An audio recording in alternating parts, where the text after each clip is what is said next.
Hey, what's up guys? Welcome back to Life on the Wrist. Hope you all are doing well. Watches and Wonders is underway, and so I thought I would kick off Watches and Wonders 22 with covering the brand that everyone loves, and that is Rolex. Rolex had some pretty big releases this year. Some stuff that was rumored to be released, and definitely made a statement for the watches that they were that they're looking to produce this year and sell to all of the Rolex enthusiasts out there. So I'm going to go over some of the releases. If you are looking for a video where these watches are actually in person, I don't have these watches, but what I'll be doing is putting up pictures and videos so that you can see them while I sort of talk through each of the watches and give you my thoughts on them. So stick around for my thoughts on these pieces. So just diving straight in, if I'm completely honest, the thing I want to start out with is the rumored green and black bezel GMT Master II that everyone was there were a lot of like kind of gossip around this piece and whether or not Rolex was going to release something like this. Obviously it has such a cool the bezel is what really does it for this watch.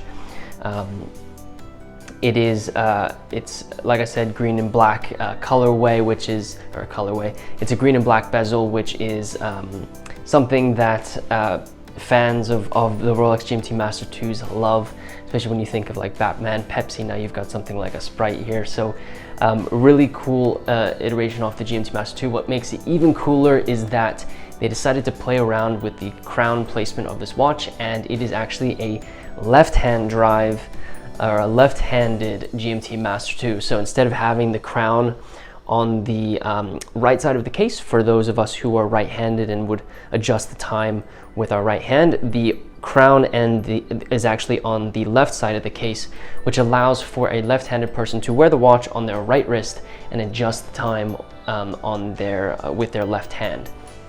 So first off, a really awesome bezel choice. I think it's going to add a little bit more flair to the GMT Master line and make the watch even more collectible. And then the second thing I think calling out for this one is the left-handed drive idea that they've implemented with this watch. What I do find kind of funny is that Tudor played around with this idea a couple years ago before Rolex sort of got into it. Maybe it was testing or a proof of concept for Rolex to see if the Tudor left-hand drive would actually sell. I think this watch is going to be phenomenally hard to get your hands on, especially with it being left-handed and the new green and black bezel. So we will have to see if this Cerachrom bezel GMT Master II, what happens with it. It's running on a brand new caliber 3285, which is sort of their next generation of movements, or what Rolex is calling their next generation of watch movements. 10 patents, cost certified. You're getting exactly what you want in a Rolex, and not much more that you can ask for when it comes to this piece. So phenomenal first watch that they released. The second watch I wanted to discuss was a brand new Air King. If you didn't know, Rolex actually released an Air King 2014, I want to say. A couple years ago, they released sort of a modern iteration of the Air King, and what they did was they actually took the case of something like a Datejust and essentially put in a new dial for the Air King and released that line. And so the case design of this watch was pretty standard. It was your standard Datejust case design. What they did this year was, instead of using that 2016 is when they released it. Well, instead of using that Datejust case, what they ended up doing with this new Air King, which is reference 126-900, is instead of using that Datejust case, they actually ended up using something that was a little bit more like a GMT Master II. So if you think about a Datejust, it probably doesn't have crown guards, it's not as beefy, but what they ended up doing was made it a little bit more square, and used crown guards with the case, and so it really gives the Air King a completely different vibe when you look at it compared to what the old one looked like. Very similar dial configuration to it, but what's incredible is just adjusting the case, which is really what's going to be sitting on your wrist, gives it a whole different feel. Great watch. I think it looks really nice.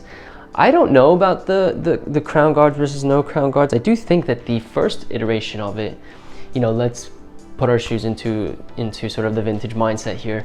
If you think about so Rolex Submariner, vintage Rolex Submariner collectors, there's the no crown guards, the crown guards, Submariners. So there's little iterations off of them that I think make the Submariner really collectible.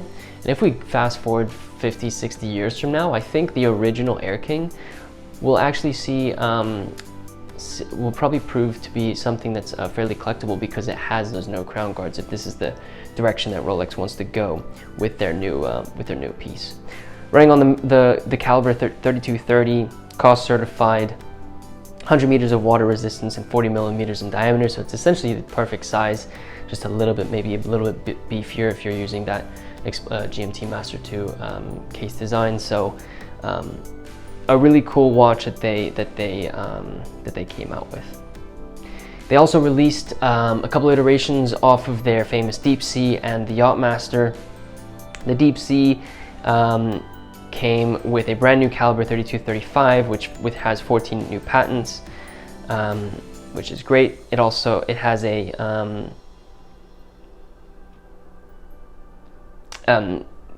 which I think is really great.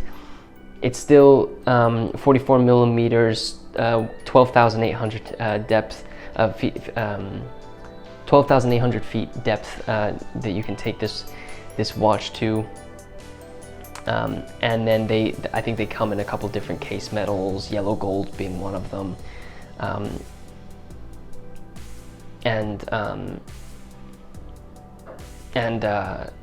yellow gold being one of them, which looks really nice on the Yacht Master.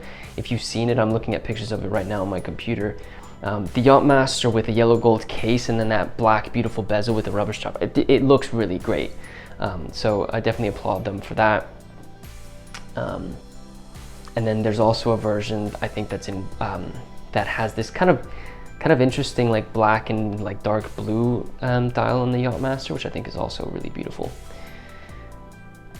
And then they released a ton of different, I'm looking at the Rolex website here, they released a ton of different Datejust and day-date Rolexes at Watches and Wonders.